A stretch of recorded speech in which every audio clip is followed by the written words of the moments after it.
The United States sees a single-day record of nearly 40,000 new virus cases this week. Some are pretty concerned about a second wave on the horizon. White House correspondent Jenn Pellegrino has that story.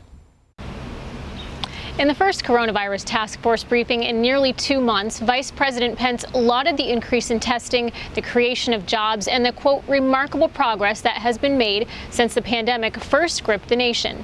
While many are pointing to a rise in cases in the South, the vice president shared some positive news in that over half of those cases are in a younger, more asymptomatic population. One of the things that we're seeing among the cases, and we hear this in Florida, and we hear this in Texas and elsewhere, is that roughly half of the new cases are Americans under the age of 35,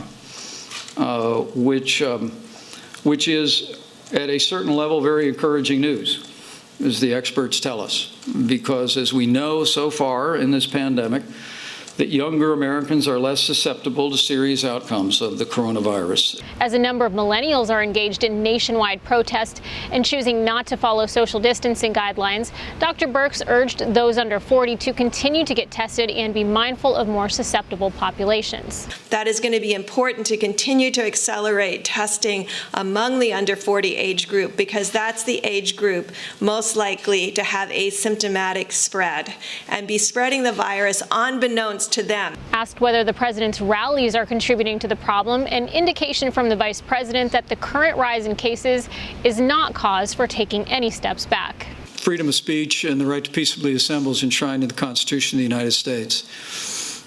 And even in a health crisis, the American people don't forfeit our constitutional rights. And working with state officials, as we did in Oklahoma and as we did in Arizona, we're creating settings where people can choose to participate in the political process, and we'll continue to do that.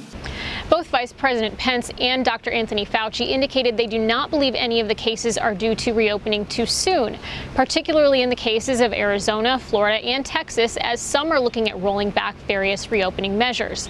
The Vice President will be traveling to those states in the coming week to take a closer look at their needs amid the pandemic. Jenn Pellegrino, One America News, the White House. Want to see more videos like this? Click on the link below and subscribe to One America News on YouTube, and call your cable provider and kindly demand that One America News is added to your lineup. Call and subscribe today.